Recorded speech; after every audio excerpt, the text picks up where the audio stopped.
Hello guys, तो कैसे हैं आप लोग इन इस वीडियो। आज हम बात करने वाले हैं बोरुटो मांगा के बारे में। फिर आ गए एंड इस बार रियली बोरुटो ने कमाल किया है। कोई बंदा इतना ज्यादा निडर कैसे हो सकता है कि सामने वाले को पता है कि भाई मैं जाऊंगा तो मारा जाऊंगा, उसके बाद भी वो जाता है और रिस्क लेता है, अपनी जान का रिस्क लेता है और अपने मास्टर को बचाता है। Really heads of for Boruto. यहाँ पर मैत्सुरी की पी हर्ट हो चुकी है बुरी तरह से एंड कुछ बचा ही नहीं है, मजा भी नहीं आएगा बिकॉज कोनोहामारू ने पहले ही पपीते का भुर्ता बना दिया है।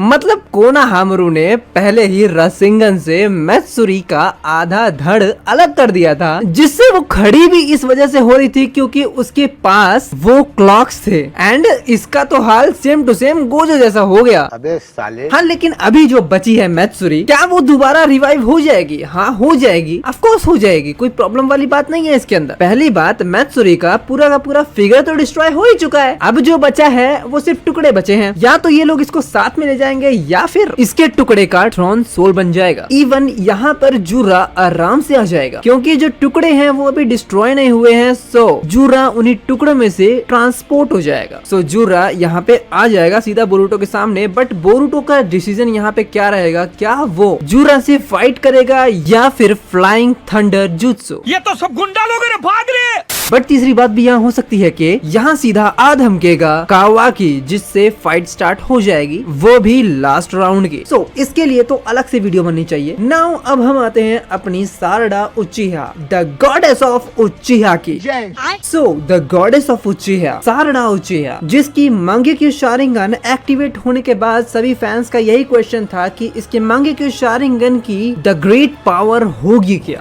Goddamn right. सो चैप्टर 21 के अंदर हमने जवाब ढूंढ लिया, जिसके अंदर सारडा उचिहा की जो पावर्स है वो मांगेक्यू शारिंगन के एक्टिवेट होने के बाद एक कॉस्मिक पावर को रिलीज करती है, जहां सारडा उचिहा की मांगेक्यू शारिंगन एक ब्लैक टाइप गोले को या फिर एक ब्लैक स्फीयर को ओपन करती है, जिस पे पूरा कंट्रोल सारडा उचिहा का होता है और सारडा उचिहा इसे अपने थिंकिंग पावर से प्रोसेस में लाती है। एंड इस गोले एंड स्फीयर के अंदर एक ग्रेविटेशनल फोर्स होता है। इस ग्रेविटेशनल फोर्स को सिर्फ हमने इनसाइड ही जाते हुए देखा है कि किसी भी चीज के ऊपर ये फोर्स लगता है तो वो चीज अंदर खींच जाती है गोले के अंदर, और इस ब्लैक स्फीयर के अंदर वही चीज जाएगी जिसे सारडा उचिहा सोचेगी। फॉर एग्जाम्पल, जब सारडा उचिहा ने अपने ब्लैक स्फीयर को एक्टिवेट किया था उस टाइम पर सिर्फ और सिर्फ ब्लैक सैंड ही जा रही थी और कुछ नहीं जा रहा था। इन दिस टाइम सारडा उचिहा सिर्फ और सिर्फ 4 ब्लैक स्फीयर को समन कर सकती है, जो अभी तक सिर्फ मांगा के अंदर दिखाया है। हो सकता है आगे चल के और भी ज्यादा 4 से भी ज्यादा ब्लैक स्फीयर हमें दिखाए जाए आने वाली मांगा में। एंड इस ब्लैक स्फीयर के ग्रेविटेशनल फोर्स का यूज करके सारडा उचिहा फ्लाई भी कर सकती है। सारडा उचिहा के फ्लाई करने के बाद मुझे तो यही लगा कि सारडा उचिहा भी आगे चल के एक उत्सुकी में ट्रांसपोर्ट होगी, बट ऐसा कुछ नहीं हुआ। बट इन ब्लैक स्फीयर के ग्रेविटेशनल फोर्स को सारडा उचिहा जितना ज्यादा बढ़ाएगी उतना ज्यादा सारडा उचिहा का चक्रा कंज्यूम होगा। मतलब सारडा उचिहा को और भी ज्यादा पावर लगानी पड़ेगी। इवन उसके आईज में से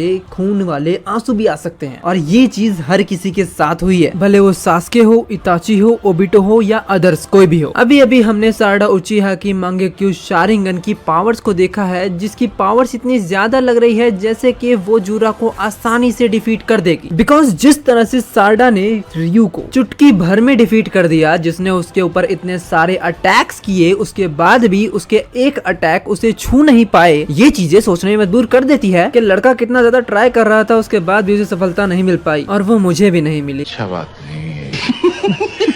कोई बात नहीं, चलता है। हाँ, लेकिन जिस टाइम पर रियू को सारडा ने डिफीट किया उस टाइम पर जूरा भी देख के हैरान है कि really she is capable that. And अगर जूरा की बात करें तो जूरा जो है उसकी रीनेगान बीजू बॉम्ब अटैक कर सकती है। इवन वो बीजू लेजर भी अटैक कर सकता है जो उसने बोरुटो पे मारा था। भैया, जो बंदा एक अटैक से किसी को डिफीट कर सकता है, सो वो कितना ज्यादा पावरफुल होगा इसका अंदाजा लगाना बहुत ज्यादा ही मुश्किल है। इवन ये चीज कंफर्म तो काशिन कोजी ने भी की थी बोरुटो को कि देखो बाकी जो लोग हैं वो सारे के सारे इतने ज्यादा पावरफुल नहीं है जितना ज्यादा पावरफुल जूरा है, एंड साडा जूरा के सामने टिक पाएगी या नहीं टिक पाएगी इस चीज को मैं तभी बता पाऊंगा जब मैं जूरा का एक फाइनल अटैक देख लूंगा, जहाँ पर वो अपनी पूरी पोटेंशियल लगा के उन सभी पे अटैक करेगा जो उस पे अटैक करने वाले हैं। मैं ये जरूर कह सकता हूँ कि साडा उचिहा जूरा को एक बढ़िया टक्कर दे सकती है, बिकॉज ये ऐसी पावर है जो शायद ही किसी उचिहा ने अचीव किया होगा, इतनी पावरफुल पावर। और जो इसका सुजानो होगा वो भी इसी टाइप का होगा जिसके अंदर ग्रेविटेशनल फोर्स होगा, इवन पावर्स भी होंगी, और सुजानो के साथ ही साडा को लड़ना चाहिए जूरा से। अगर हम कंपैरिजन करने बैठे मंगेक्यू शारिंगन को साडा उचिहा की बाकी अदर से जो पास्ट में रहे हैं, तो साडा उचिहा की मंगेक्यू शारिंगन को ओबिटो एंड सास्के डिफीट कर सकते हैं, एंड मे बी ऐसा हो सकता है। साडा उचिहा के पास ग्रेविटेशनल फोर्स है बट सास्के के पास है टेलीपोर्टेशन पावर, जिसके अंदर भले साडा उसके ऊपर कितना ज्यादा ग्रेविटेशनल फोर्स लगा ले उसके बाद भी वो उसे अपनी रीनेगान को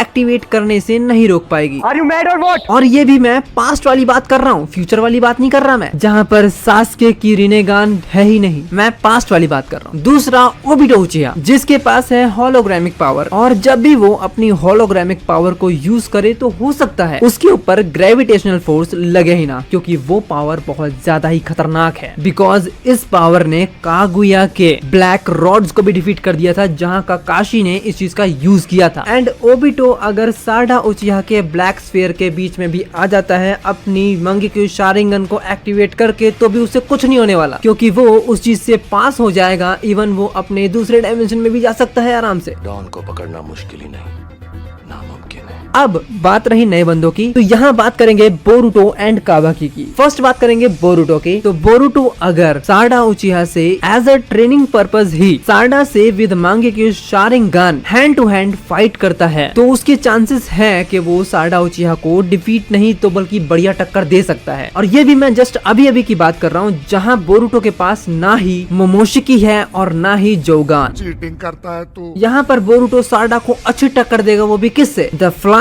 राइजन जुत्सु, जिसके अंदर साडा अपने ब्लैक स्फीयर्स को एक्टिवेट भी करती है और उसका ग्रेविटेशनल फोर्स बोरुटो के ऊपर लगाती है। उसके बाद भी बोरुटो फ्लाइंग राइजन की हेल्प से एस्केप कर सकता है। बट हाँ, वो कब तक भागेगा, मेन बात ये है, क्योंकि अगर मैं बोरुटो के केस में भी आऊं तो बोरुटो अगर अपना उजुहिको रसिंगन भी यूज करता है तो उसे अर्थ से टच में रहना होगा, तभी उजुहिको रसिंगन बहुत ज्यादा चार्ज होता है, और वो बहुत ज्यादा चार्ज होने के बाद अटैक उसका सबसे ज्यादा स्ट्रांग होता है। और ये चीज खुद बोरुटो ने भी कहा था, बट साडा तो सीधा यहाँ बोरुटो को हवा में उछाल सकती है। इवन उजुहिको बोरुटो यूज करे तो कोई फायदा भी नहीं है, बिकॉज साडा जानती है क्या चीज है वो। नाउ लास्ट हम यहाँ बात करेंगे कावाकी की। कावाकी वैसे भी गरम दिमाग वाला आदमी है, लेकिन फिर भी उसके पास है कोकुगान, जो है इशिकी का दोजुत्सु, और इस दोजुत्सु की पावर्स है कि वो किसी भी चीज को श्रिंक कर सकता है, भले वो कोई भी चीज हो, थिंग हो या फिर पीपल। अगर यहाँ साडा अपने ब्लैक स्फीयर्स को यूज भी करती है और उस पर ग्रेविटेशनल फोर्स लगाती है, तो उसके बाद भी कावाकी अपने दोजुत्सु से उन्हें मिनिमाइज कर सकता है, बट वो भी ज्यादा देर तक नहीं होंगे, क्योंकि साडा फिर उन्हें दोबारा से बिग कर देगी, बिकॉज ब्लैक स्फीयर का सारा कंट्रोल साडा उचिहा के पास है। सो फिलहाल के लिए कावाकी भी साडा को डिफीट नहीं कर सकता है। एंड आफ्टर दी चैप्टर 21 सबसे ज्यादा पावरफुल इस वक्त साडा उचिहा ही दिख रही है। सो यहाँ जूरा, ईडा एंड डायमंड को छोड़कर साडा उचिहा को और कोई भी डिफीट नहीं कर सकता है, ये कंफर्म है। बाकी अगर अभी कावाकी और भी ज्यादा पावर्स लेके आता है तो उसके बाद हम कहेंगे कि हाँ, हो सकता है वो डिफीट कर दे, बट अभी के लिए तो कोई भी नहीं, नो वन कैन डिफीट साडा। मेरा पुत्र। नाउ आपको ये वीडियो कैसी लगी प्लीज कमेंट्स में लिख के जरूर बता देना, एंड इस चैनल को सब्सक्राइब करो, बेल आइकन जरूर दबाना। थैंक यू फॉर वॉचिंग, आज मिलते हैं नेक्स्ट वीडियो में।